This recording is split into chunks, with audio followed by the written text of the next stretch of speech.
All right, for a moment, we're not going to talk about President Joe Biden. We're going to talk about former President Joe Biden. For those 4 years from 2017 to 2021, where he was ostensibly a private citizen, yet making obscene amounts of money at various no-show jobs. Now, one of them was at the University of Pennsylvania. They gave him an office in Philadelphia, an office in Washington, D.C., and Joe Biden may have left some classified documents in one of those offices. CBS News broke the story tonight.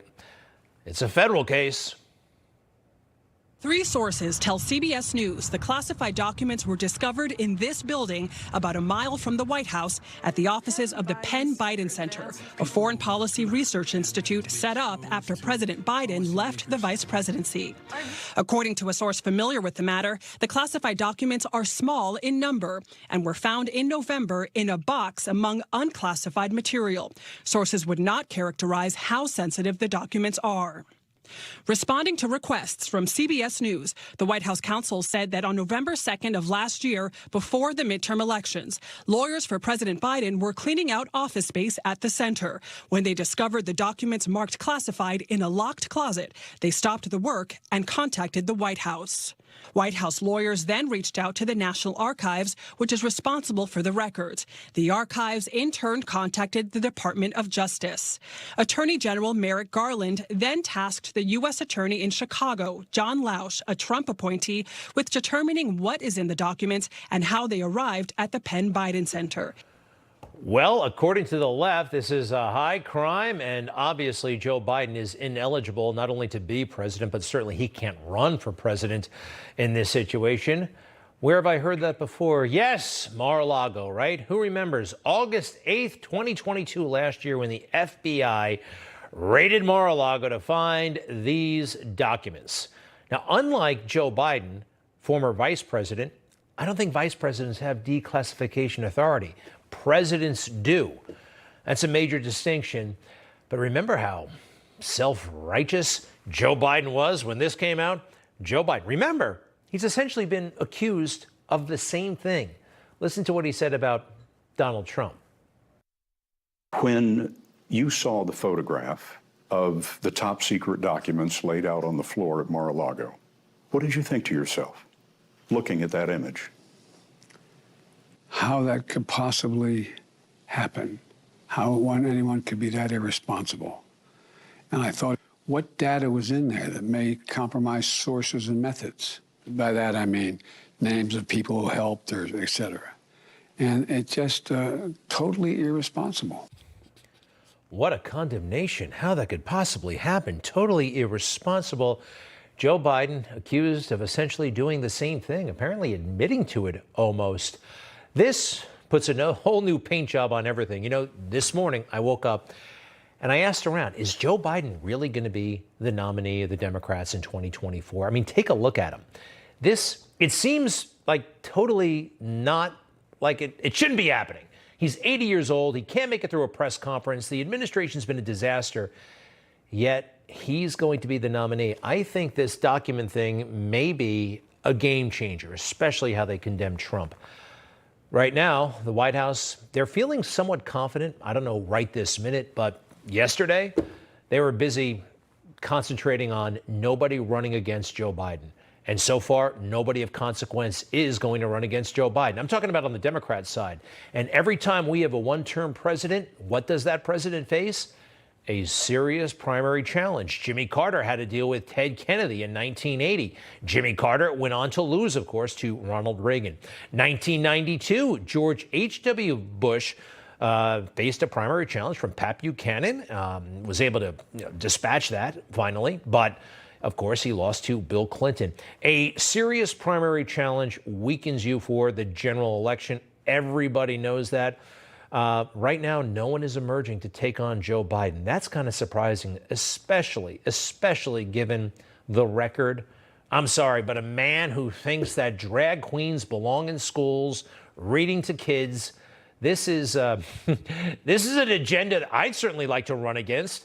How about somebody who calls peaceful riots peaceful protests? This is somebody who's totally out of touch. Somebody who believes that January 6th was worse than September 11th, 2001, that we don't have a crime problem on our hands in America, or that we did not lose a war in Afghanistan, and that Ukraine, well, we didn't basically give a green light to Vladimir Putin. All these things happened, yet somehow Joe Biden is considered strong for re-election.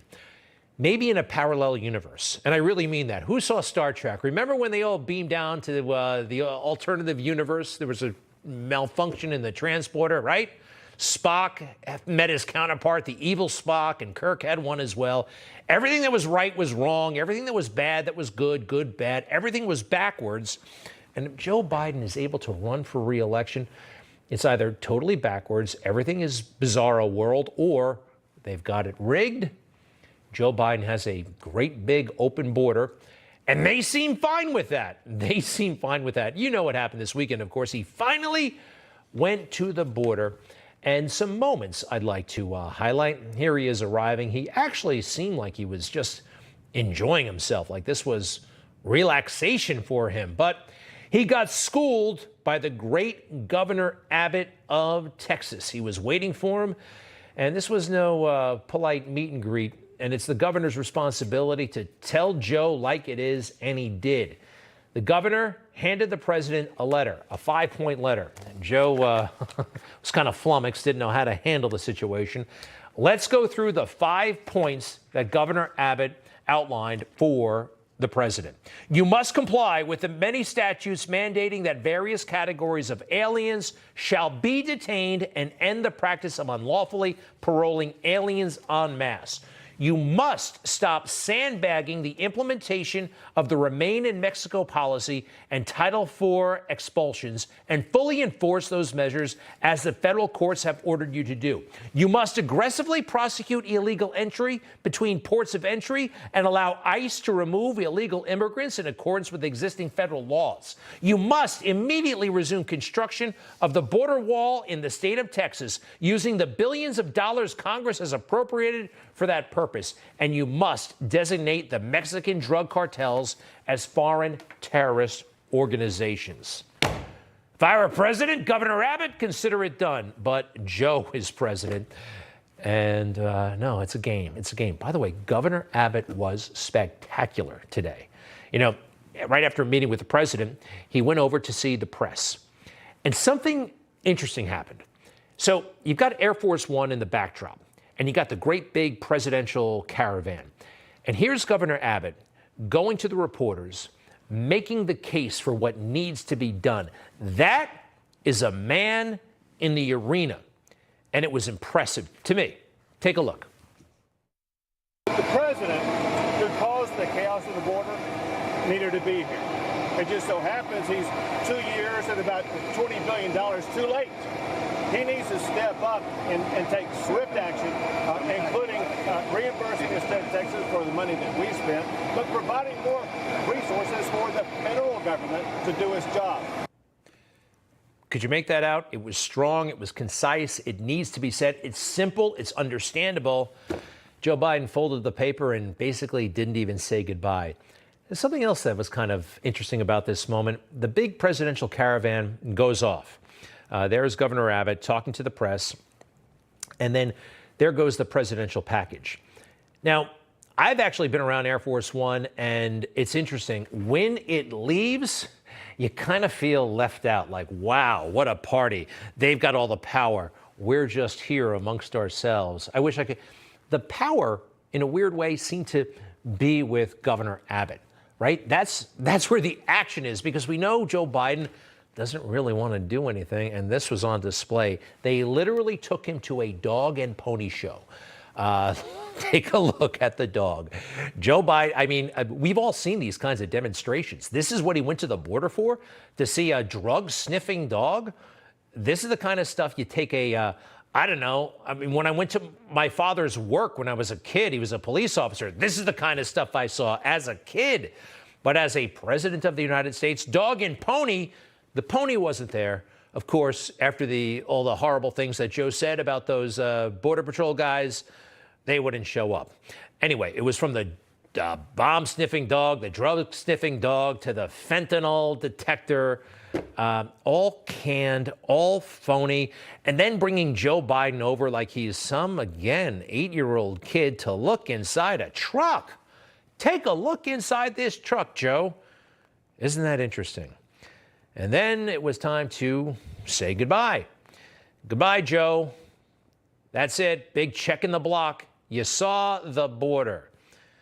They don't appear to want to do a damn thing about it. Governor Abbott does. That plan is viable. That plan is practical. It is doable. And Joe won't. And guess what? Guess who the villain is in this exchange? Guess. Guess.